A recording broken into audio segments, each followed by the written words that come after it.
What's good, everyone? It's your boy Nati with another video for the channel. Welcome back to all those who watched the first video, and welcome to all the newcomers. Today I'll be starting my State of the Local Team series, where I'll be delving into each one of the professional teams in the DMV, and I'll be starting off the series with none other than the Washington Redskins. Let's go. Hail to the Redskins! Hail victory! Praise on the warpath! Fight for all we see! So the Washington Redskins, right? We're on the heels of a pretty good draft in my opinion, but a meh free agency period. I feel like, we addressed the wide receiver position, running back position, some other positions as well, particularly the edge with Chase Young, obviously. But I feel like we still haven't covered a lot of needs, with tight end being the one big glaring need, honestly, and secondary as well. But, when it comes to the state of the Washington Redskins, right, I want to first delve into some notable front office changes before delving into the roster.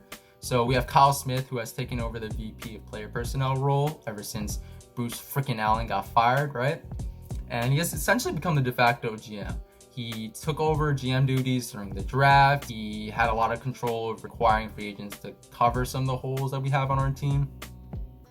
And I look to him, honestly, within the next couple of weeks being officially announced GM by Ron Rivera, because I feel like he's very deserving of the role. And he's been with the team for 10, 11 years. I think it's finally time for him to be the GM. We also have a completely new training staff, and we kind of needed that, right? After the whole Trent Williams debacle, we finally got it. And onto the coaching staff. So Ron Rivera, obviously, was officially announced the new head coach of the Washington Redskins on January 1st. And he comes over from the Carolina Panthers, where he had tremendous success there. The year before he was announced head coach there, they were 2-14. A couple years after he was announced, they were 12-4. And then a couple years after that, they were 15-1. And as we all know, they made the Super Bowl with Cam Newton leading the team. And, I'm looking forward to a lot of big things here in Washington. I'm not expecting him, automatically to win like 10 games, his first year or anything like that. I just expect great success, down the road and within, the next 2 or 3 years, possibly being a playoff team. And then obviously we have Jack Del Rio as our new DC, who is a pretty good DC. He was an ESPN analyst for some time in the last couple of years, but before that, he was the defensive coordinator for the Jaguars, Broncos, and Panthers. And in all three of those stints, he led those defenses to really high rankings. Like most of the time, they were top 5, top 10 defenses. So I'm looking forward to a lot of that here in DC, especially with the 4-3 scheme sort of taking a hold of the team now, because we've basically been in a 3-4 since 2010.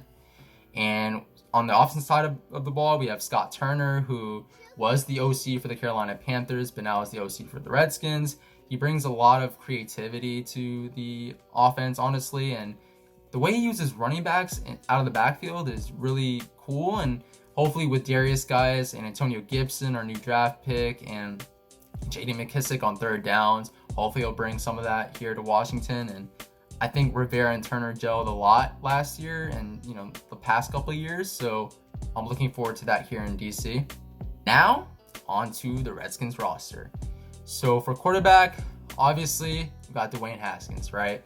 First round pick from last year, who, if you look at his stats, 7 stars, 1,300 yards, 7 touchdowns, 7 picks, people might not be impressed. And, especially the national media, there are a lot of people calling for the Redskins to draft Tua in the draft, or, acquire Cam Newton in free agency to become our starting quarterback. But I honestly have a lot of faith in Dwayne Haskins. I had a lot of faith coming into the draft, and also, I still had that faith. Like, if you look at the Redskins over the last couple of games, even though they played against pretty weak secondaries, he thrived, man. Like, he had 2 touchdowns in a half the other game, and before he got injured. Like, I have a lot of faith in Dwayne Haskins, and I think he can be our quarterback for the future, our franchise QB.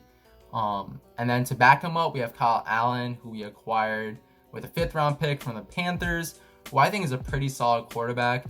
I remember, as a fantasy football fan, I remember Kyle Allen having pretty solid games last year. Like, there were a couple games where he had 3 touchdowns. I think it was against the Saints. But then there would be games where he had like 3 picks and 4 picks, right? And no touchdowns. So he was super inconsistent.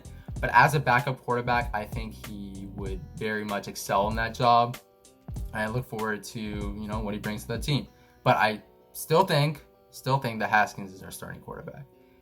And then we have Steven Montez, who we picked up as undrafted free agent, and Alex Smith, who I watched the doc on Friday night, and what he's been through, man, it's amazing. And for him, I'm just glad he's on our team, man. Like, he brings that veteran presence, he brings that leadership. He might play, he might not play. That honestly doesn't matter to me. I'm just glad he's on the team and, again, brings that veteran presence. And then our running backs. So I project Adrian Peterson to be our starting running back this year. Last year he had 900 yards and 5 touchdowns, even after being inexplicably benched during the first game by Jay Gruden. And even though he's getting up there in age, obviously he's like, 35 at this point, I think he'll play a critical role in this offense. I don't think he'll be cut, like some people are saying, because, he's getting up there in age. But I do think Darius Guice, finally, because the last couple years he's been dealing with major injuries. I feel like Darius Guice will finally take over the RB1 role and thrive in that role. Like, we saw all that potential in Darius Guice last year, right? Against the Panthers, where he had that stiff arm, and even the Jets, he had a couple of good plays as well. And I think he had that receiving touchdown that game as well. And I'm looking for Darius Guice doing big things, doing the things that we expected out of him, out of a second round pick a couple years ago, and living up to his potential. We also got Antonio Gibson in the draft this year, who I think will be really good, just because Scott Turner, knowing how he used Christian McCaffrey last year and just how he used running backs in general, uses them to the best of their abilities. And Antonio Gibson is that dual threat back, that true dual threat back, who can catch passes out of the backfield and run between the tackles. And I think Scott Turner will do wonders with that kid, man. I really do.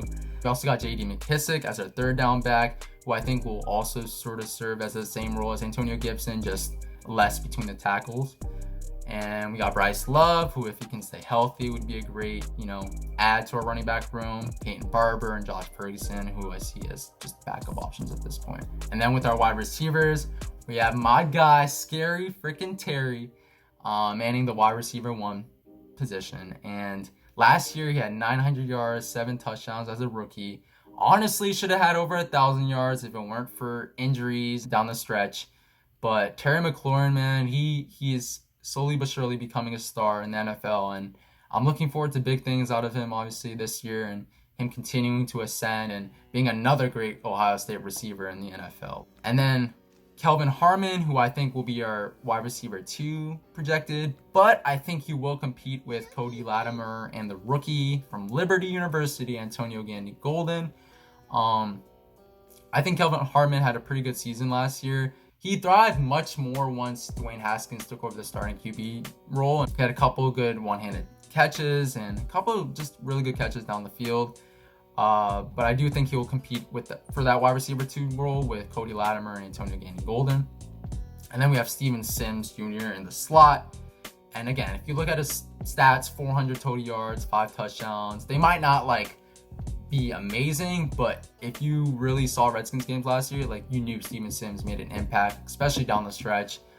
He was Dwayne Haskins' go-to option at a couple points during the season, and I think he will continue to ascend, much like Terry McLaurin did, and will continue to this year and beyond.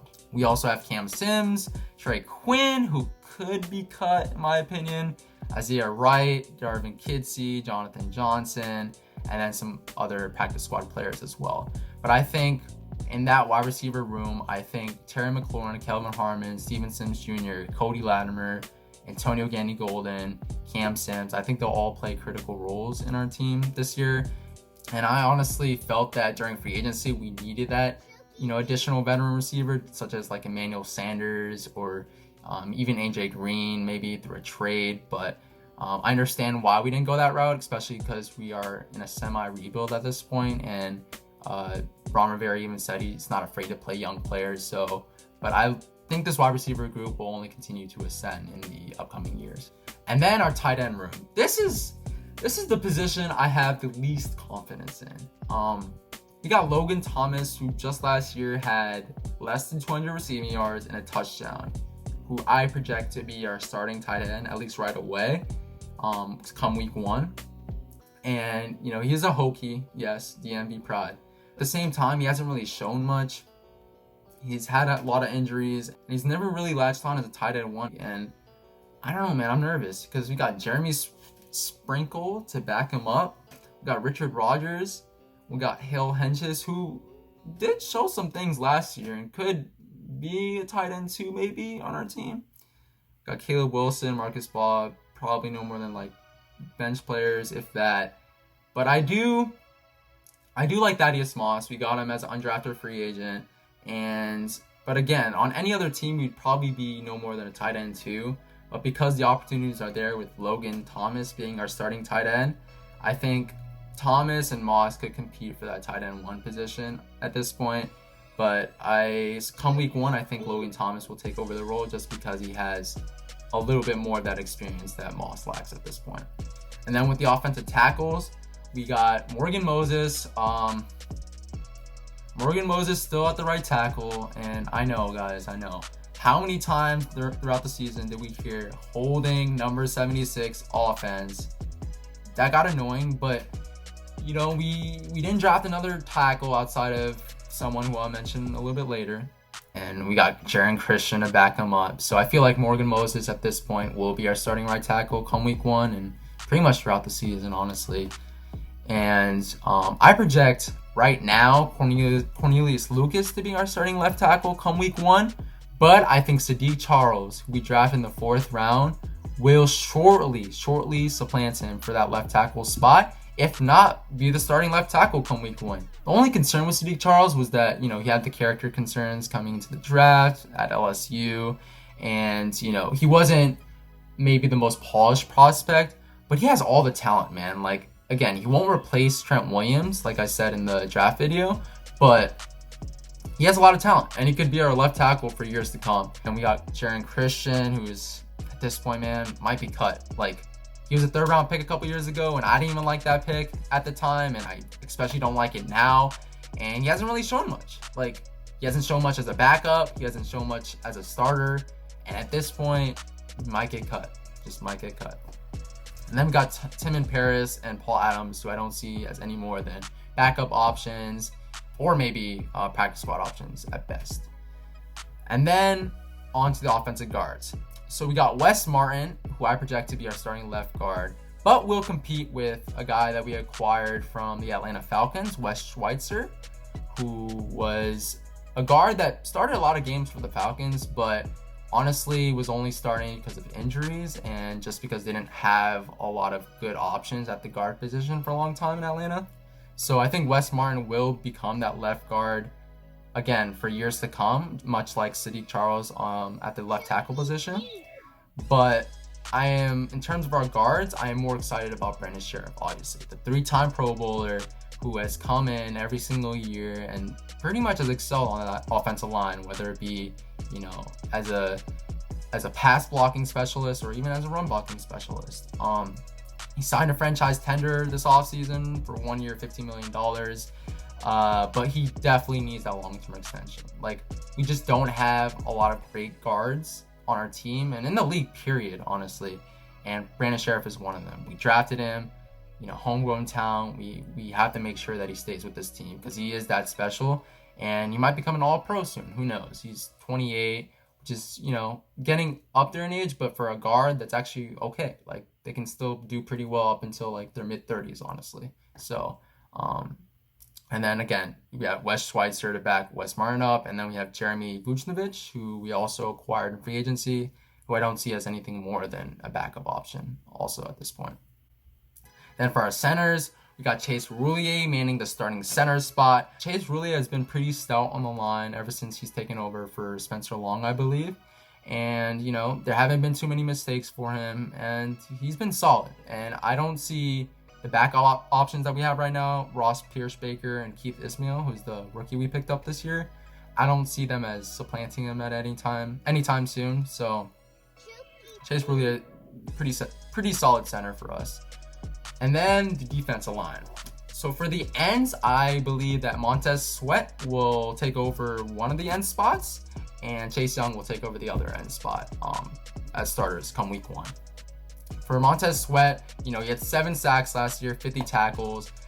As you guys probably remember at the beginning of the season, he wasn't really good. He was just getting into the swing of things. But towards the end of the season, he really excelled. He had a lot more sacks, a lot more TFLs. And I look forward to big things from Montez Sweat. Coming into the draft, a lot of people compared him to Julius Peppers. I don't see Julius Peppers in him, but I see a lot of great potential. And, he really could lock down one of those edge spots for years to come. And then we got Chase Young, obviously, number 2 overall pick, DMV native. What don't you guys already know about him at this point, right? And speaking of Julius Peppers, there have been a lot of comparisons between Chase Young and Julius Peppers, especially because Jack Del Rio coached Julius Peppers in Carolina alongside Ron Rivera. And Chase Young, I think, has that all-pro potential, something we haven't had since Sean Taylor, obviously, right? I see big things out of him. I see that all-pro potential again, and I see a perennial Pro Bowler, at least for us, for the years to come. And then we got Ryan Kerrigan, who I'm repping today, who had 5.5 sacks last year, a career low, but he's still, as a backup option, I think he will be pretty good. He'll probably rotate in and out with Sweat at times, and there's a lot of talk about possibly trading Ryan Kerrigan, but why would you trade him when his value is super low, right? At this point, 5.5 sacks, going on the age of 32. If he has a great season next year, maybe you could trade him. If not, keep him as a solid backup option. I get that the money, is extremely high for him, but at this point, keep him. Let Chase Young and Montez Sweat learn under him, and I don't see any harm in keeping him. Then we got Nate Orchard and James Smith-Williams as possible backup options, as well as Cameron Malvu, who I think will just be a practice squad player. But I think our defensive end spot is pretty solid.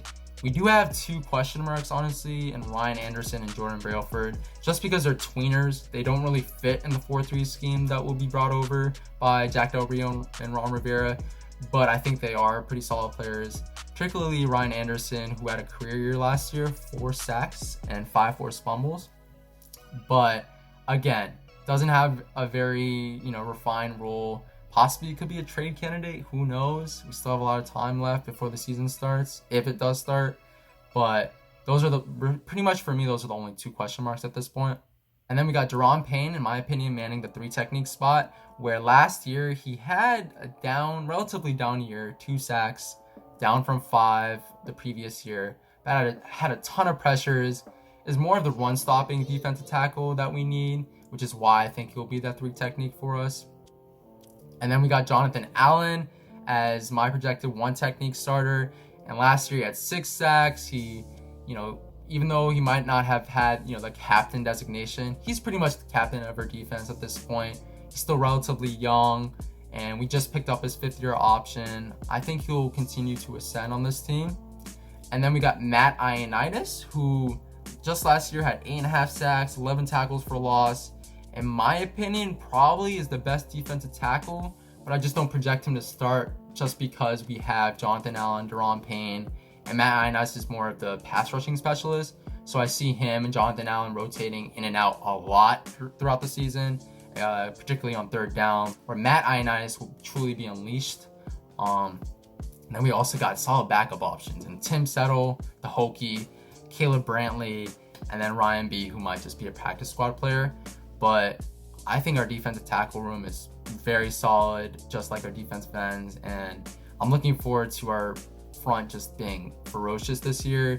While the team might not be great or might not be playoff caliber, I definitely think this defensive line surely is. And in our linebacker spots, so I project Cole Holcomb to be our starting strong side linebacker, just because he's more of that pass rushing linebacker, short tackler. He had over 100 tackles last year.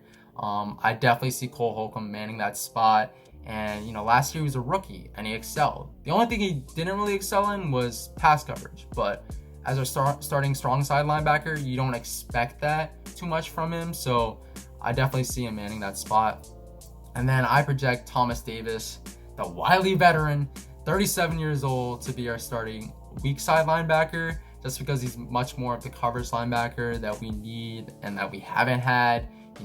Too many years we've had to deal with Mason Foster, Zach Brown, Will Compton, who are good linebackers, but they're more of the rushing the passer types, more of the tackling types, but less of the pass coverage types. And I feel like Thomas Davis could actually take over that role even at 37 years old and, much slower, obviously. And then I see John Bostic, who he was solid, but not great, obviously. But I see him taking over the middle linebacker role, being in control of that defense, being that guy at the center of that defense. And he's a short tackler, not really good at pass coverage, but, he'll be okay. But what would really be great is if Reuben Foster, who's been injured, the last year, if he could step up and be that X factor on our defense, because the last time we saw him on the 49ers, he was really good. And I think, coming into the draft, I wanted the Redskins to get him in 2017. And I think the fact that the Redskins have him now, hopefully he can recover, ASAP and be that really good, solid backer that we need in our defense. And he could also, rotate in and out with Thomas Davis as that weak side linebacker. And then we also have Sean Dion Hamilton, who could also man that middle linebacker spot alongside Bostic. And Kevin Pierre-Louis, Kalecki Hudson, who's a rookie that we drafted this year, who I heard will actually play a pretty good role this year in our defense. So looking forward to that.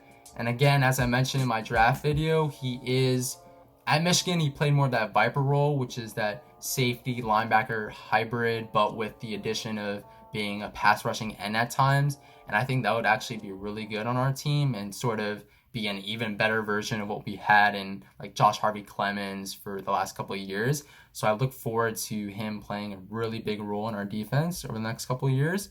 And speaking of Josh Harvey Clemens, we do have him still, but I could see the Redskins just as easily cutting him. At the same time, I could see them keeping him until possibly, the training camp or even the preseason, and then him being, a cut casualty towards right before, the start of the season. I could see that too. And then for our cornerbacks, we have Fabian Moreau as one of our outside cornerbacks and Ronald Darby as our other outside cornerback. And this position, I'm not entirely confident in. Fabian Moreau, I'll give him credit. So he started off in the slot cornerback position, but when he took over that starting outside cornerback position, once Norman got benched, he actually did a pretty good job. He got burnt a couple times on double moves and stuff, but he's solid. He isn't great at the outside cornerback position, but he is still relatively young. Could possibly still ascend. We'll see. But yeah, that's that. And then Ronald Darby at the other outside cornerback position. He's just been injured a lot over the last couple of years.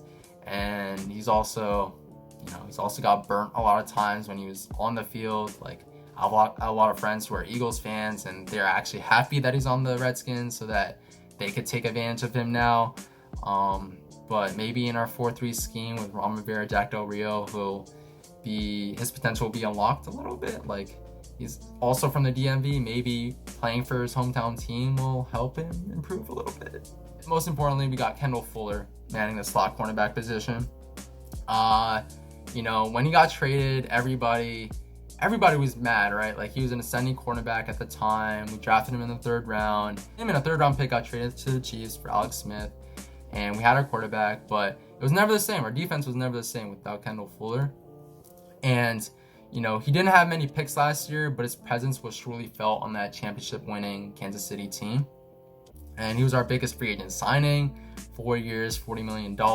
It's a very, very, very good slot cornerback in the NFL. And I'm just glad he's back on our team, just back in the area, period, because he's also a DMV native. And then we also have Greg Stroman, who might man another outside cornerback position, might go in and out with Fabian Moreau at times. Who knows? has also dealt with injuries. And Jimmy Moreland and Danny Johnson as backup options in the slot cornerback position. I see Jimmy Moreland actually playing a lot just because he played a lot last year as a rookie, and in the beginning of the years he did seem sort of lost at times, but towards the end of the year Jimmy Moreland stepped up, and saw a lot of that potential obviously in training camp in the preseason last year. Hopefully he'll improve this year and in the coming years, but again he'll probably be a backup option with Fuller being the main slot cornerback that we have. In the cornerback position, I'm not too confident in outside of Kendall Fuller, and coming into free agency and even still now, like I've wanted the Redskins to get Logan Ryan, even though he is another slot cornerback and we already paid big money for one. Like, I think we just need as many great cornerbacks as we can have pretty much, and Logan Ryan would be one of them. But I also understand that the team is going for young players, and even Kendall Fuller is very young at like 25 years old, and I understand that Logan Ryan's getting up there in age, but again, not overly confident in the cornerback room. And then with our safeties, I'm very confident in our strong safety position because we got my guy Landon Collins, who had over 100 tackles last year, a sack, but no INTs, and on that 6-year, $84 million contract.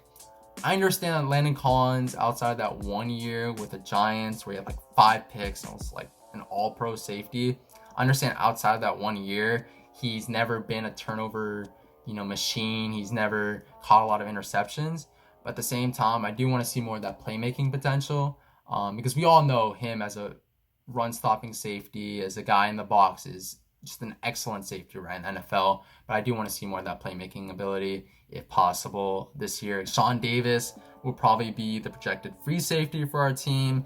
He was solid on the Steelers, but he's more so like a backup option. He never really started much games outside of like a couple of spot starts, and I like him as a safety. I like he's very athletic.